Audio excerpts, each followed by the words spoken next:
Hello friend out blog को आपण मन स्वागत देखुं तो केते सारा बासन आम रोक नो आसब एत सारा बासन ही गोता है मुझे बासन बासन मजा मजी करदेकि बहुत जो तंटी दरज होता एमती तो बहुत जो ठंडा होता मुंड पेन होता रविवार दिन बोधे कि अक्षय तृतीया दिन तो से सब मजा मजी करदेली चाह टे बसईदेली गाधा पाधा करके पलि आसली। हाँ बासन माज सारापर घर ओल्हे सारापर न गाधेले ना जमा भी भल लगे तो गाधे आस सारापर मो टी शर्ट गोटे कार्टून होता मत बहुत भल लगे तो देन तार टे एक्ट करदेली से केमती ठिया होता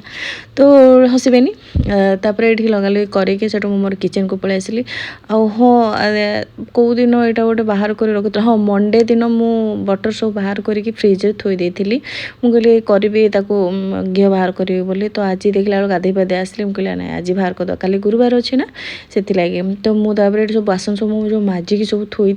सब साइज रखीदेली सब जो जो जगह रहा कथा आउे बढ़िया टिप्स हूँ जदि घी आपण मानकर जो लहुणी माने सॉरी बटर जो घी जो बाहर करेंगे स्मेल हुए ना तो जब स्मेल हुए ना से ना लवंग टे पकईदेवे ना बहुत भल बास्ना हम स्मेल ही हेनी। तापर हाँ एमती कार्टून मु लगेकिना भाजे माछ जोटा कि छिड़केनी जे देखी पारे साइड मोर कार्टून लगे एमती बड़ बड़ कार्टून जो थी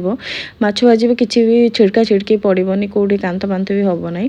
तो मुझे करदेकि भाजा भाजी करदेली माछ भाजा सारापर एपटर मोर घी रेडी होता तो घी यहाँ छन्नीटा मुझे मेसोरू ऑर्डर करी बहुत बढ़िया कम दूसरी यार